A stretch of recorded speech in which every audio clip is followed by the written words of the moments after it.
जी हाँ दोस्तों, ये बहुत ही ज़्यादा मोस्ट इंपॉर्टेंट क्वेश्चन और एग्जाम में पक्का आएगा। और केवल यही क्वेश्चन नहीं, यहाँ से आपका 5 नंबर का भी क्वेश्चन कंप्लीट होगा, चाहे रामलीला नाटक, रसलीला नाटक, विदेशिया नाटक, नुक्कड़ नाटक, भवाई नाटक, कठपुतली नाटक, इनमें से भी अगर कोई आ जाता है ना तो भी आप बना लोगे, क्योंकि पिछला बार जब पेपर देखोगे जाके तो ये सब क्वेश्चन पूछा गया है। ठीक है, तो यहाँ से आपका 15 नंबर वाला भी क्वेश्चन कंप्लीट होगा और 5 नंबर में जो आएंगे वो भी क्वेश्चन कंप्लीट होंगे। मतलब यहाँ से आपका 20 नंबर का क्वेश्चन फिक्स है।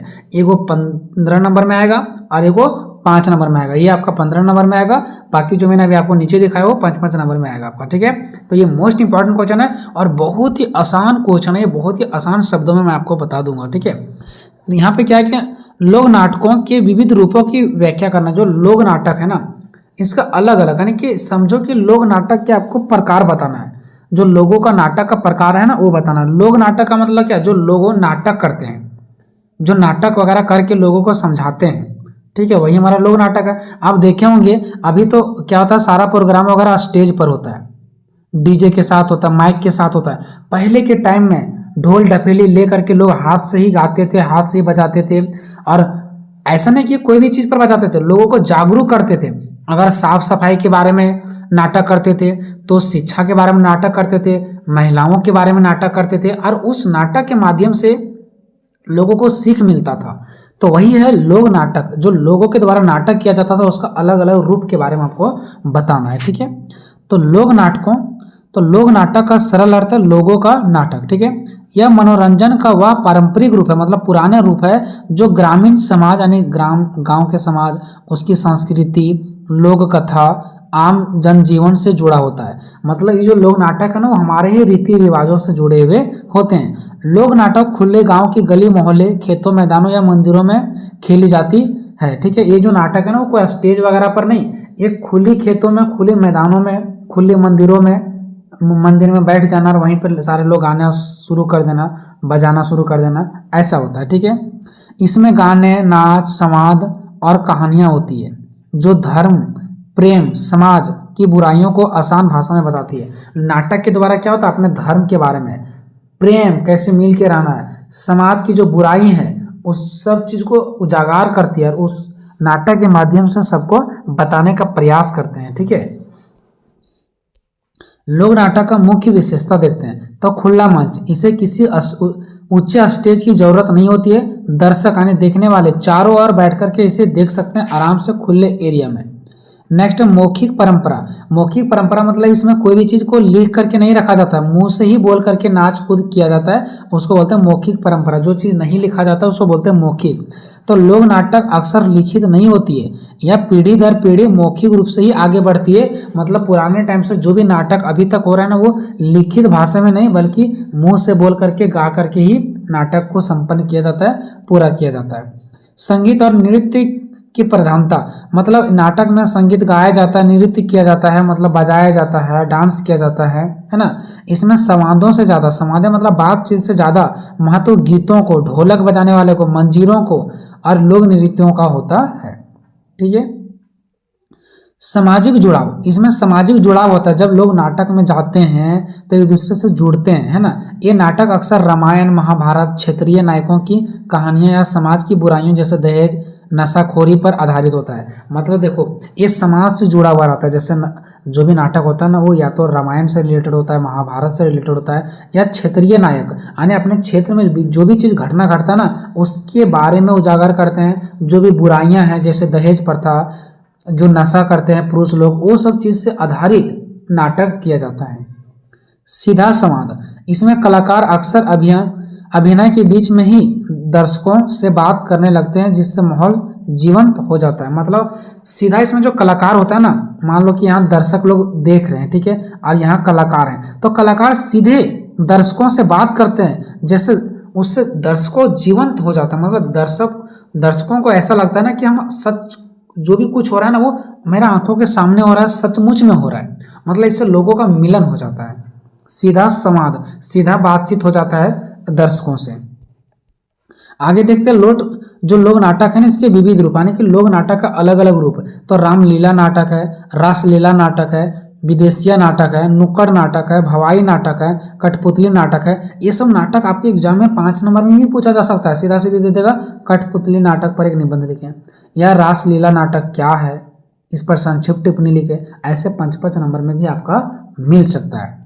ठीक है, चलो और भी सारा क्वेश्चन अगर नहीं देखें तो डिस्क्रिप्शन में लिंक है, जाकर देख लो। सबसे पहले रामलीला नाटक के बारे में देखते हैं कि रामलीला नाटक है क्या। ठीक है, नाम से ही पता चला रामलीला नाटक, यानी राम लक्ष्मण ये सब के बारे में आपको यहाँ पर देखने को मिलेगा, राम रावण, ठीक है, ये सब के बारे में। देखिए क्या लिखा गया,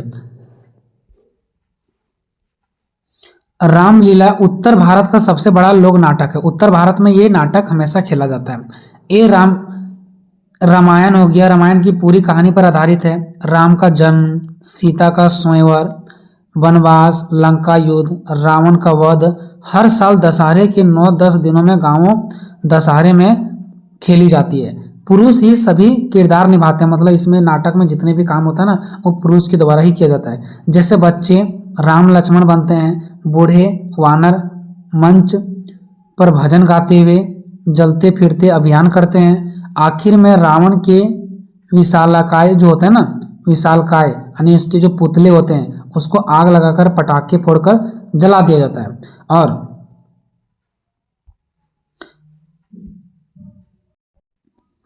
जलाने से क्या होता है, ये सत्य की बुराई पर जीत का संदेश होता है। सत्य की बुराई पर जीत का संदेश, कि सत्य क्या बुराई पर जीत का संदेश। जो लक्ष्मण जी होते हैं ना, आप लोग देखे होंगे, हम लोग क्या करते हैं, लक्ष्मण जी का जो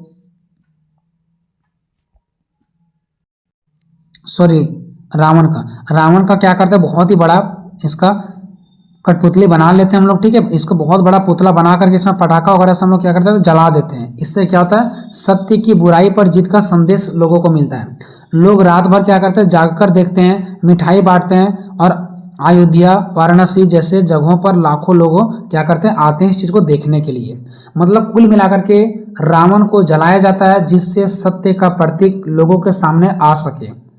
ठीक है, जो गलत होते हैं उसका हार होता है, जो सही होते हैं उसका जीत होता है, ये प्रतीक दिखाते हैं। ठीक है, तो ये जो चीज पूरा नाटक में दिखाया जाता है ना, इसी का नाम है रामलीला नाटक। ठीक है, चलो आगे देखते हैं रासलीला नाटक। रास का अर्थ है आनंद या रस, ठीक है, लीला का अर्थ है खेल या नाटक। भगवान श्री कृष्ण की दिव्य क्रीड़ाओं को मंच पर प्रदर्शित करना ही रासलीला कहलाता है। यानी भगवान श्री कृष्ण जी का जो दिव्य था ना, उसका जो हम लोग नाटक के रूप से क्या करते हैं, दिखाते हैं ना, उसी को रासलीला नाटक कहा जाता है। इसकी शुरुआत मुख्य रूप से ब्रज क्षेत्र यानी मथुरा और वृंदावन से हुआ है। ठीक है, इसमें श्री कृष्ण और राधा केंद्र होते हैं, उसके साथ गोपियां भी होती हैं। मतलब रासलीला में कृष्ण जी और जो राधा होते हैं वो मैन होते हैं, और इसके साथ जो गोपियां यानी कि इसके जो दोस्त लोग थे, ठीक है, वो होते हैं गोपियां। ठीक है, चलो नेक्स्ट है परंपरा के अनुसार, यानी कि जो परंपरा चल रहा है उसके अनुसार इसमें छोटे बच्चे, ठीक है, वही सब रहता है और वही अभियान कराया जाता है। जो भी इसमें कुछ बनते हैं, राधा कृष्ण, वो सब बच्चे ही बनते हैं, क्योंकि उन्हें शुद्ध और निष्पाप माना जाता है। बच्चे लोग को ही मतलब शुद्ध देवता के रूप में माना जाता है, और उसको पूजते भी हैं, और जैसा ऐसा मानव लगता है कि सच में राधा और कृष्ण सामने हैं। बड़े आदमी को अगर राधा कृष्ण बनाया जाए ना, तो उससे उतना प्रेम नहीं झलकता है, उतना हकीकत चीजें नहीं लगता है। रासलीला की शुरुआत मंगलाचरण, जिसको ईश्वर की वंदना कहा जाता है, ठीक है, इससे होती है। इसमें संवाद कम और पद ज्ञान यानी भजन नृत्य अधिक होता है। मतलब इसमें बातचीत कम किया जाता है और भजन वगैरह अधिक होता है। तो कुछ ऐसा पॉइंट है उसको आप छोड़ सकते हैं, जैसे ये पॉइंट को अगर आप छोड़ देंगे, सीधे सीधे लिखेंगे, इसमें संवाद यानी बातचीत पर कम और पद ज्ञान यानी भजन वगैरह पर अधिक ध्यान दिया जाता है। यह केवल मनोरंजन ही नहीं है, बल्कि एक प्रकार की भक्ति है। दर्शक इसे नाटक की तरह नहीं, बल्कि साक्षात भगवान के दर्शन की तरह देखते हैं कि साक्षात में भगवान मिल गया। राधा कृष्ण को प्रणाम करते हैं, पैर लगते हैं, जो बच्चे बनते हैं उनको। ठीक है, तो ये हो गया सिर्फ नाटक ही नहीं, बल्कि इसको एक साक्षात के रूप में भी लोग मानते हैं। नेक्स्ट है विदेशिया नाटक। विदेशिया नाटक से ही पता चल रहा है, ये कहानी है इस पर कि एक पति पत्नी होते हैं, पति अपने पत्नी के कमाने के लिए बाहर चल जाते हैं, पति बाहर में ही किसी से प्रेम होता है, शादी कर लेते हैं, और वो अपने घर में पत्नी का जो दुख कष्ट है उसको वो नहीं समझ पाते हैं। ठीक है, तो ये जो समाज में पहले के टाइम में ऐसा ही होता था ना, तो जो समाज में कृतियां बुराई जो फैला हुआ है ना, इसको उजागर करना चाहते हैं नाटक के माध्यम से। विदेशीय भोजपुरी लोक संस्कृति का सबसे लोकप्रिय और दिल को छू लेने वाला लोक नाटक है। विदेशिया की मूल कहानी गांव के एक साधारण परिवार की है। गांव में गरीबी के कारण पति विदेशी पैसा कमाने के लिए शहर यानी कलकत्ता या असम चला जाता है। ठीक है, पीछे घर पर उसकी पत्नी प्यारी सुंदरी अकेले रह जाती है और सालों तक अपने पति का इंतजार वो करती रहती है। अक्सर पति शहर जाकर वहां की चौकाचौंध में खो जाता है, मतलब इधर उधर चौराहे में खो जाता है और दूसरी शादी कर लेता है, जबकि गांव में पत्नी दुख झेलती है। भिखारी ठाकुर जी ने, मतलब ये जो नाटक को लिखे थे वो कौन लिखे थे? भिखारी ठाकुर जी ने नाटक के जरिए समाज की कुरीतियां जो बुराई थी ना उस पर वो प्रकाश डालना चाहते कि कैसे हुआ करता था पहले। तो नाटक के माध्यम से ये सब चीज़ को दिखाया करते थे कि कैसे पति पत्नी के बीच में प्रेम टूटता है और कोई उसका किसी और से प्रेम होता है, उससे शादी होता है, यहाँ पत्नी मर रही होती है ना। यह केवल मनोरंजन ही नहीं है, यह गरीबी के कारण टूटने वाला परिवारों का एक दर्द दिखाता है इस नाटक के माध्यम से। पहले के ऐसे ऐसे नाटक हुआ करते थे जिसको देख करके रोना भी आ जाता था और हंसी भी आता था और ऐसा लगता था नाटक नहीं बल्कि एक सच्ची एक कोई कहानी है। ठीक है, नेक्स्ट है नुक्कड़ नाटक। ठीक है, वह नाटक जो किसी आलीशान थिएटर के स्टेज पर नहीं बल्कि सड़क के नुक्कड़ कोने, बाजार पर, पार्क या बस स्टैंड पर आम जनता के बीच खेला जाता है। देखो जो नुक्कड़ नाटक है ना वो कोई आलीशान मतलब बड़े बड़े थिएटर, बड़े बड़े स्टेजों पर नहीं खेला जाता है। ये जो नाटक है ना नुक्कड़, ये नुक्कड़ का मतलब ये कोई कोने में, कोई जगह के कोने में, कोई बस स्टैंड पर, कोई ऑटो स्टैंड पर, कहीं भी कोई भी जगह, जैसे दो चार आदमी हाथ में ढपीली है, एक आदमी गाने वाला कहीं भी लग गया गाने के लिए। ठीक है, कहीं भी नाटक दिखाने के लिए लग गए तो उसी को बोलते हैं नुक्कड़ नाटक। ठीक है, इसे हम जनता का नाटक भी कह सकते हैं क्योंकि इसका मुख्य उद्देश्य मनोरंजन से ज्यादा सामाजिक जागरूकता फैलाना होता है। मतलब ये मनोरंजन तो करवाते ही लोगों को, साथ ही साथ समाज में जागरूकता फैलाने का काम करते हैं। जैसे कहीं कचरा वगैरह कोई फेंक दिया तो वहीं पर ये लोग नाटक करना स्टार्ट कर देते हैं कि देखो प्लास्टिक फेंकने से ये होता है, वैसे होता है, नहीं फेंकना चाहिए, ऐसा करके। ठीक है, इसके लिए कोई भी पर्दा, लाइट या माइक की जरूरत नहीं होती है। कलाकार जमीन पर घेरा बना करके खड़े होते हैं गोल। ठीक है, दर्शक उनके चारों ओर खड़े होकर के नाटक देखते हैं। चूंकि शोर शराबे वाली जगह पर नाटक होता है, देखो ये सब जहां भी नाटक करते हैं बीच चौराहे पर, रोड पर गाड़ी जा रही है, आदमी का भीड़ भाड़, तो वहां पर तो आवाज वगैरह बहुत आते रहते होंगे, तो इन लोगों को और जोर जोर से चिल्ला करके बोलना पड़ता है ताकि आवाज दूर दूर तक जाए, क्योंकि इन लोगों के पास माइक वगैरह नहीं होता है। इसलिए कलाकारों की आवाज बहुत तेज और बुलंद होती है ताकि बिना माइक के भी सब सुन सके। यह नाटक हमेशा किसी समस्या पर चोट करता है, मतलब कोई ना कोई समस्या पर ही आधारित होती है। अगर समझ पाएंगे तो समझ जाएंगे कि ये कौन सा समस्या पर है, कौन सा बुराई पर ये नाटक इन लोग गा रहे हैं। जैसे भ्रष्टाचार, महिला सुरक्षा, प्रदूषण, मतदान जागरूकता या सफाई, यही सब रिलेटेड से ये सब चीजें क्या करते हैं, नाटक दिखाते हैं। इसमें कलाकार कोई भी भारी भरकम ड्रेस नहीं पहनते हैं। अक्सर लोग कुर्ता पैजामा और एक रंग का दुपट्टा भी इस्तेमाल करते हैं। इसमें कलाकार अक्सर दर्शकों के पास जाकर उनसे सवाल पूछते हैं, उन्हें अपनी टीम का हिस्सा बना लेते हैं। अगर कोई देखने वाले भी लोग होते हैं ना तो उससे पूछताछ करते हैं, उसको भी अपना टीम में शामिल कर लेते हैं, नाच में शामिल कर लेते हैं, गान में शामिल कर लेते हैं, है ना।